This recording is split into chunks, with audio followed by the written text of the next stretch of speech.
Halo Sobat Rendra, di video kali ini kita akan membahas tentang hal yang paling ditunggu-tunggu nih saat bulan Ramadan.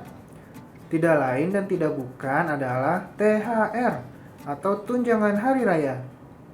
Jadi gini Sobat Rendra, beberapa hari yang lalu ada yang nge-DM Rendra nih, curhat tentang ketakutannya mendapatkan THR. Loh, kok mau dapat THR malah takut ya? Langsung saja kita bahas di video kali ini, ditemani oleh Mas Randy dari tim edukasi PT Philips Sekuritas Indonesia. Yuk, simak videonya.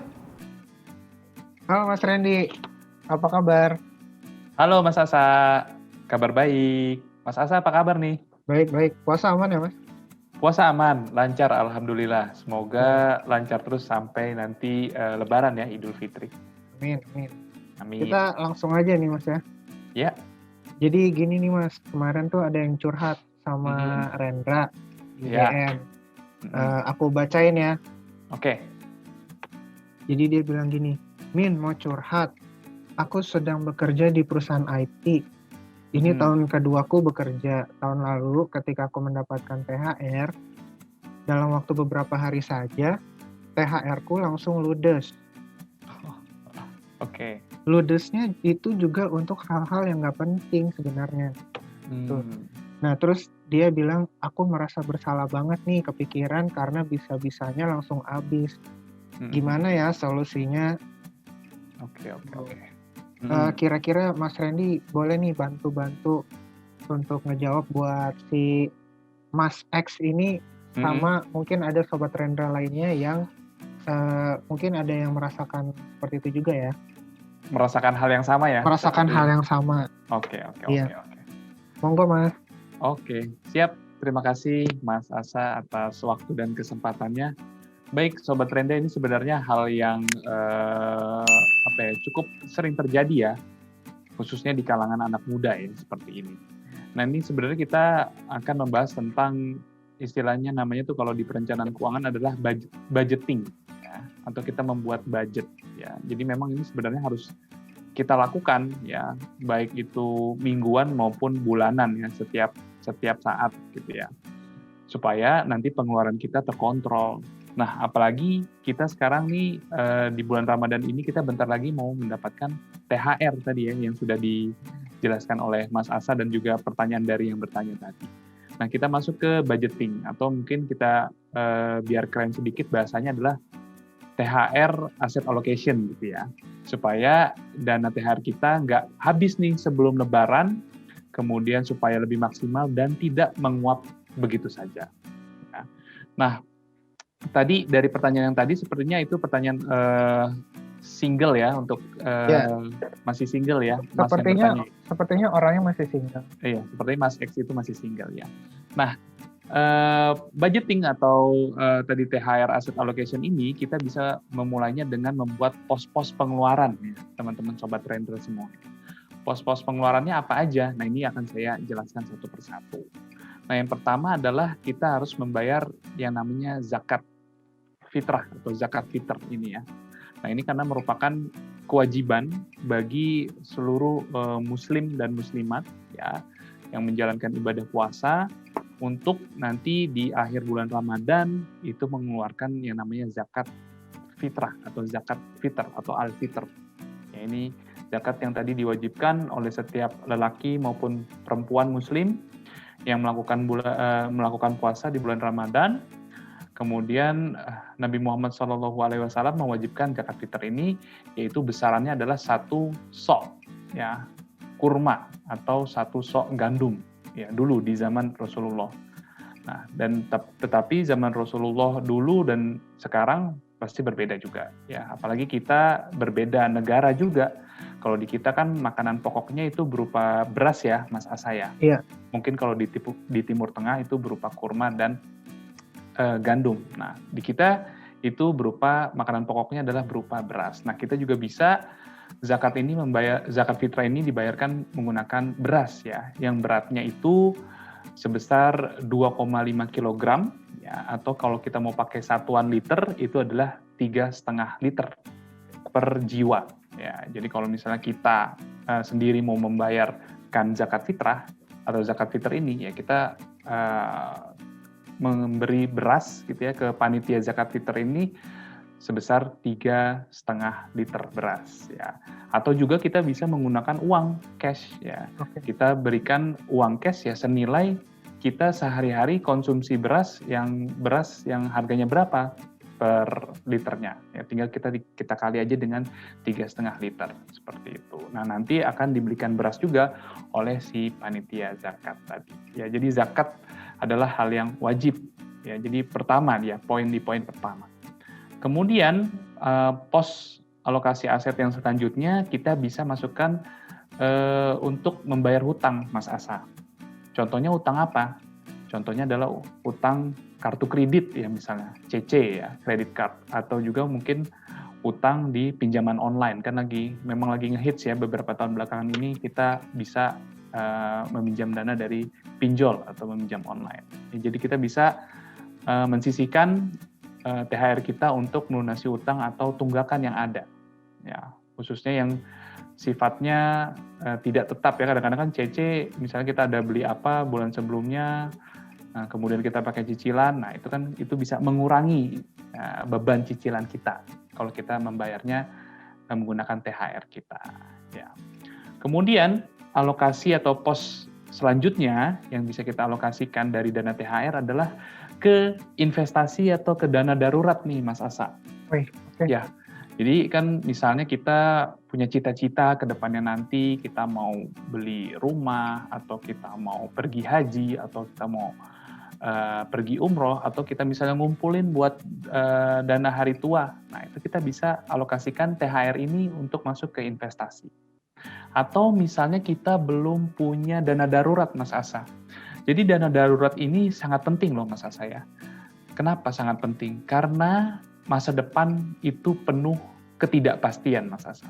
Ya, kita tidak tahu apa yang akan terjadi di masa yang akan datang. Sebagai contoh, misalnya terjadinya pandemi COVID-19. Ya, pasti kan tidak ada yang tahu di tahun-tahun sebelumnya, misalnya di tahun 2018 atau 2019, bahwa di tahun 2020 akan terjadi pandemi COVID-19 yang ikut terimbas adalah perekonomian kita. Ya, roda perekonomian kita terhambat, kemudian juga pertumbuhan ekonomi kita juga sampai resesi bahkan sampai minus. Ya. Nah, kita tidak ada yang tahu bahwa hal itu akan terjadi. Oleh karena itu, dana darurat itu sangat penting. Mas Randy, kira-kira berapa sih besarannya kalau untuk dana darurat itu sendiri ya? Oke, sebenarnya variatif, Mas Asa ya. Ada yang bilang 3 kali dari pengeluaran, ya itu minimal banget. Kemudian ada yang bilang 6 kali dari pengeluaran. Kemudian ada juga yang bilang 12 kali dari pengeluaran ya supaya lebih aman. Maksudnya apa sih ya? Tujuannya apa sih dari dana darurat ini? Ya supaya kalau misal kita kehilangan pekerjaan, Mas Asa. Ya, seperti yang saya bilang tadi ada pandemi COVID-19, banyak juga kan karyawan-karyawan yang di-PHK dari pekerjaannya, dari kantornya. Nah, selama kita misalnya terkena PHK dan belum mendapatkan pekerjaan, kita misalnya sudah apply pekerjaan tapi belum ada panggilan, nah penyelamatnya adalah dana darurat ini. Gitu Mas Asa. Kalau aku boleh tahu, apa sih instrumen investasi yang cocok ya kira-kira untuk dana darurat? Oke, kalau untuk dana darurat Mas Asa, kita bisa investasikan ke contohnya ya, instrumen investasinya misalnya deposito gitu ya. Nah, tetapi ada juga instrumen investasi lain selain deposito, yaitu namanya reksadana pasar uang. Mas Asa. Nah, reksadana pasar uang ini dia lebih baik dibanding deposito. Kenapa? Yang pertama adalah perbandingannya bahwa di reksadana pasar uang ini bisa dicairkan kapan saja. Artinya apa? Lebih liquid, Mas Asa. Karena kalau kita butuh dana darurat itu pastinya kita butuh instrumen investasi yang liquid. Ya. Yang bisa dicairkan kapan saja. Karena dari namanya saja sudah darurat, ya. Berarti kita bisa mencairkan kapan saja, kita membutuhkan kapan saja. Nah, reksadana pasar uang ini salah satu instrumen yang dicairkannya bisa cepat. Kemudian perbandingan yang kedua, kenapa reksadana pasar uang lebih baik dibanding deposito, dia tidak dikenakan pajak lagi. Ya, kalau deposito itu masih dikenakan pajak. Seperti itu Mas Asa. Untuk dana darurat cocok di reksadana pasar uang. Dan kita juga tidak, misalnya kita sudah punya, let's say 100% ya Mas Asa ya, entah itu 3 kali pengeluaran, atau 6 kali pengeluaran, atau 12 kali pengeluaran, kita jangan semuanya kita masukin ke reksadana pasar uang. Bisa kita bagi 2, contohnya adalah setengah ke reksadana pasar uang dan setengah lagi ke tabungan, di mana tabungan pasti kan lebih liquid lagi Mas Asa. Berarti ini termasuk diversifikasi ya Mas ya? Betul, itu juga salah satu bentuk yang namanya diversifikasi di mana kita membagi resikonya. Iya, kemudian pos yang selanjutnya Mas Asa yang bisa kita alokasikan dari THR kita adalah dana THR ini kita bisa berikan kepada orang tua, kepada orang tua kita. Ya.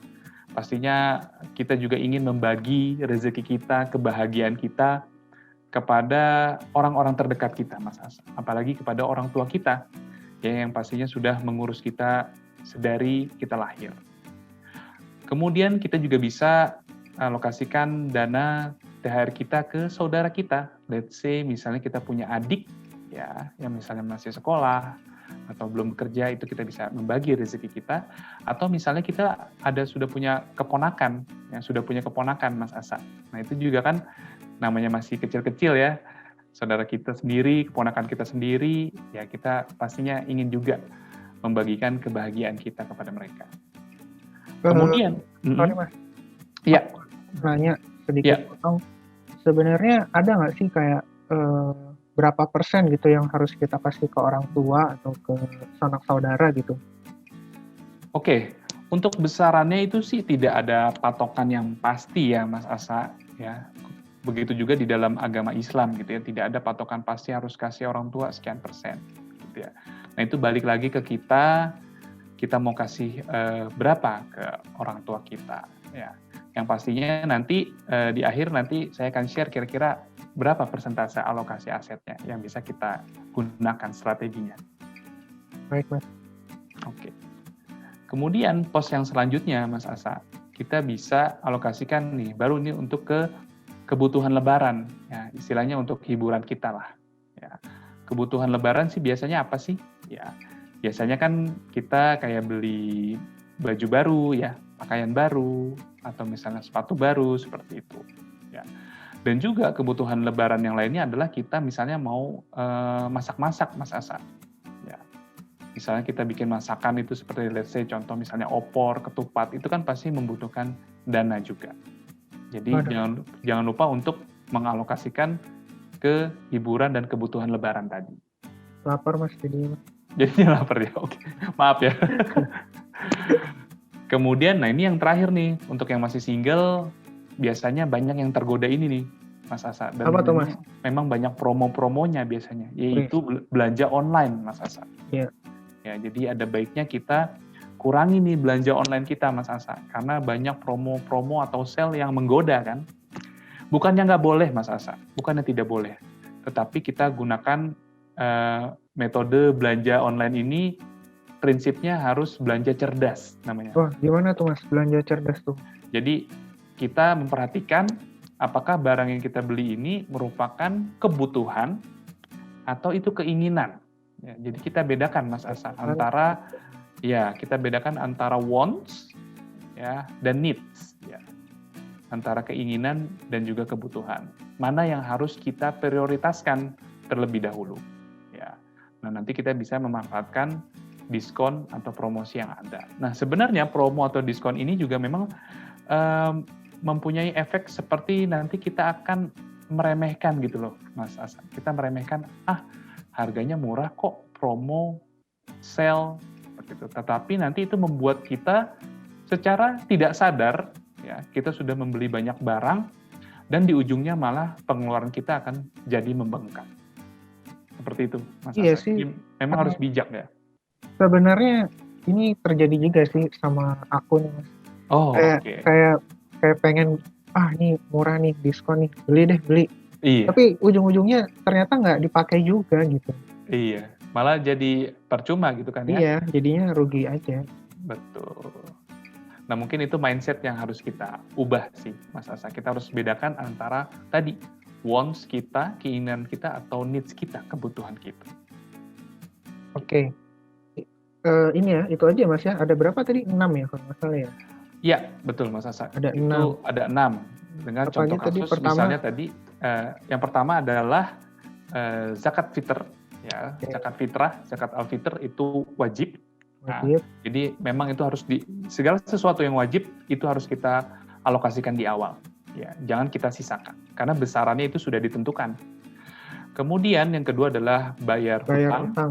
Ya, misalnya kita ada cicilan CC, kartu kredit atau pinjol. Lalu yang ketiga adalah investasi atau Investasi. dana darurat, Mas Asa. Misalnya kita dana daruratnya sudah terkumpul ya, bisa kita alokasikan untuk investasi. Kemudian yang keempat adalah tadi kita bagi ke orang tua kita, ke orang-orang terdekat kita, seperti saudara kita, adik kita, atau keponakan kita. Lalu yang kelima adalah untuk, nah ini baru hiburan dan juga kebutuhan lebaran, ya, seperti beli baju baru atau pakaian baru, dan juga untuk biaya masak tadi. Ya. Dan yang keenam tadi, kita rem keinginan kita untuk belanja online. Oke. Nah, tadi kan Mas Randy udah sebut nih ada 6 pos nih yang harus diperhatikan ya. Ya. Aku pengen tahu deh, kalau misalkan tadi kan itu contohnya untuk single. Ya. Nah, gimana kalau untuk married, Mas? Oke, sekarang yang udah menikah ya, Mas Asa ya, yang sudah married ya. Nah, sebenarnya untuk yang sudah married ya itu mirip-mirip lah dengan yang masih single gitu ya. Tetapi memang ada beberapa pos tambahan lagi selain yang keenam tadi. Ya. Yang membedakan apa nih? Kalau yang menikah biasanya, ya, kalau yang menikah poin tambahannya adalah karena sudah berkeluarga dan juga kemungkinan sudah mempunyai anak seperti itu kan biasanya membutuhkan asisten rumah tangga ya Mas Asa ya, untuk membantu pekerjaan sehari-hari. Ya. Nah, kemudian bedanya apalagi, misalnya ada juga yang sudah berkeluarga dan mungkin sudah bisa dibilang cukup mapan, kemudian mempunyai misalnya supir seperti itu. Ya, itu juga kan membutuhkan pos dana lagi dari THR kita untuk dialokasikan kepada ART atau supir kita. Nah, misalnya kita tinggalnya di komplek nih Mas Asa, kita tinggalnya di perumahan, let's say ya, atau di klaster seperti itu. Nah, itu kan juga pasti ada yang namanya security, ya, keamanan. Kemudian juga ada yang misalnya petugas kebersihannya. Nah, itu kan ada baiknya kita share lah, kita bagi juga rezeki kita kepada mereka. Nah, itu biasanya tuh poin pertama yang membedakan dengan antara yang menikah dengan yang single. Ya. Kemudian yang selanjutnya adalah, contohnya kalau kita udah berkeluarga nih Mas Asa, ya. Kemudian ya pasti kalau kita mempunyai keluarga, kita mempunyai pasangan, otomatis kan saudara kita bertambah ya nggak Mas Asa? Ya, saudara dari pasangan kita kan menjadi saudara kita juga. Ya.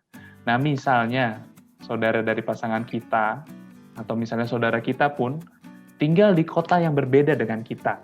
Ya, let's say di luar kota Jakarta gitu. Nah itu kan kita biasanya ada yang namanya tradisi pulang kampung ya, Mas Asa ya, atau mudik gitu ya istilahnya. Nah itu kan juga membutuhkan biaya Mas Asa. Ya, misalnya untuk kendaraannya kita harus bayar tol misalnya, kemudian kita harus bayar atau beli bensin, seperti itu. Kemudian kan ada baiknya kendaraan kita misalnya sebelum kita pergian jauh, perjalanan jauh, ada baiknya kan diservis. Nah itu kan membutuhkan dana. Tetapi ternyata tahun ini dan juga tahun lalu ya Mas Asa ya, terjadi pandemi COVID-19 ya. Nah, di mana di masa pandemi COVID-19 ini ada larangan mudik yang diterbitkan langsung oleh pemerintah. Ya, jadi niatnya pemerintah ini baik supaya tidak tersebar kemana-mana ya virus COVID-19 ini. Ya, nah, berarti kalau dilarang mudik, kita kan nggak mudik otomatis ya. Berarti bisa ini ya Mas, bisa alokasikan ke yang pos lain dong? Betul. Dana yang tadi kita gunakan seharusnya untuk pulang kampung atau mudik bisa kita alokasikan ke pos lain. Ya, kan ini berarti istilahnya THR kita surplus nih, ya, ada dana lebih. Nah, kita bisa investasi atau kita bisa masukkan ke dana darurat tadi. Darurat ya. Betul. Jadi pos dana surplus dari pulang kampung ini kita bisa alokasikan ke investasi atau dana darurat tadi. Nah, ini yang terakhir nih, Mas Asa. Oke. Nah, Gimana, Mas? biasanya kalau udah berkeluarga, namanya kita misalnya udah punya anak gitu ya, anak-anak masih kecil, misalnya masih let's say masih TK atau masih SD gitu ya, contoh kasusnya ya. Nah, itu kan biasanya mereka butuh hiburan tuh, Mas Asa. Butuh hiburan, kemudian butuh liburan, tamasya, atau yang lagi ngehits juga staycation gitu ya. Vacation ya. Iya, nginep di hotel deket-deket sini aja gitu. Nah, itu kan juga membutuhkan biaya yang tidak sedikit, Mas Asa. Iya. Ya kan? Seperti tadi, kendaraan ya, bensin, tol, atau misalnya kita menggunakan kendaraan umum. Nah, itu juga harus bayar tiket. Ya, seperti kereta misalnya, pesawat, travel, dan juga jangan lupa ada biaya penginapan atau akomodasi seperti hotel, dan itu juga besarannya tidak sedikit, Mas Asa. Ya. Dan apalagi sekarang juga lagi masa pandemi COVID-19, mungkin ada baiknya kita ya stay di rumah aja. Nah, berarti di poin ke-8 ini, dananya juga surplus, Mas Asa. Nah, ini bisa kita alokasikan untuk investasi atau untuk dana darurat yang belum terkumpul. Seperti itu, Mas Asa. Iya, jadi sebenarnya ada sisi positifnya juga ya Mas ya dari pandemi ini. Jadi misalkan kita dapat THR, Ya, ya seperti si Mas X ini, dia kan tahun lalu dia hamburin nih. Nah ya di tahun ini ya dia bisa mungkin ada lebihnya, bisa ditabung di reksadana gitu ya. betul. Bahkan mungkin misalnya kalau kita tidak berkesempatan untuk liburan di tahun ini ya gitu, Ya, bisa ditabung dan dipakai gitu untuk di liburan di masa yang akan datang setelah pandemi selesai ya Mas Randy ya. betul, betul. Bisa juga seperti itu. Kita investasikan dulu, misalnya di instrumen investasi apa, kemudian itu nanti kita bisa alokasikan untuk liburan pada Ya. saat pandemi ini sudah berakhir. Nah tadi kan Mas Randy udah sempat singgung ya tentang dana darurat, tentang investasi, terus juga dana darurat itu bisa pakai reksadana pasar uang. Ya. Nah ini mungkin Sobat Rendra yang baru nonton atau yang sudah nonton ada yang belum berinvestasi nih Mas. Mungkin Mas Randy boleh kasih tahu deh gitu ke Sobat Rendra kalau mereka mau mulai investasi reksadana bisa di mana gitu. Oke, terima kasih Mas Asa. Jadi Sobat Rendra, untuk misalnya teman-teman semua yang belum mulai misalnya berinvestasi, bisa teman-teman membuka akun di Philips Sekuritas Indonesia. Ya, karena di Philips Sekuritas Indonesia itu kan ada sistem online tradingnya namanya Poems. Ya. Nah di Poems ini ada menu namanya Poems Pro Funds. Ya, jadi Poems Pro Funds ini adalah supermarket reksadana online, di mana teman-teman bisa berinvestasi reksadana secara online menggunakan handphone teman-teman sekalian masing-masing. Ya. Namanya adalah Poems Pro Funds. Di situ teman-teman bisa milih ya produk reksadana apa saja yang ingin diinvestasikan. Kemudian nanti ada 4 jenis reksadana, misalnya reksadana pasar uang, reksadana pendapatan tetap, reksadana campuran, dan reksadana saham. Nanti teman-teman bisa pilih ada sekitar 130 produk dari sekitar 30 manajer investasi yang sudah menjadi partner kami. Ya, jadi di sini Philips Sekuritas Indonesia bergerak atau bertindak sebagai APERT ya atau agen penjual reksadana. Gitu teman-teman.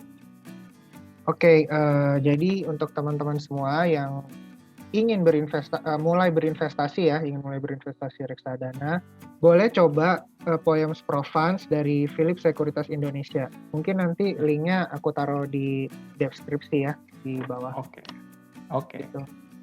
Oke, Sobat Rendra, tadi kita sudah dengar ya penjelasan dari Mas Randy tentang cara mengalokasikan dana THR. Jadi nggak perlu takut lagi nih buat Sobat Rendra semuanya, pasti bisa dong mengatur dana THR-nya setelah nonton video ini. Terima kasih juga kepada Mas Randy dari tim edukasi Philips Sekuritas Indonesia ya, yang sudah share tentang tips-tipsnya. Pastinya bisa membantu Sobat Rendra semuanya ya. Sampai di sini dulu video kita kali ini. Ya. Dah.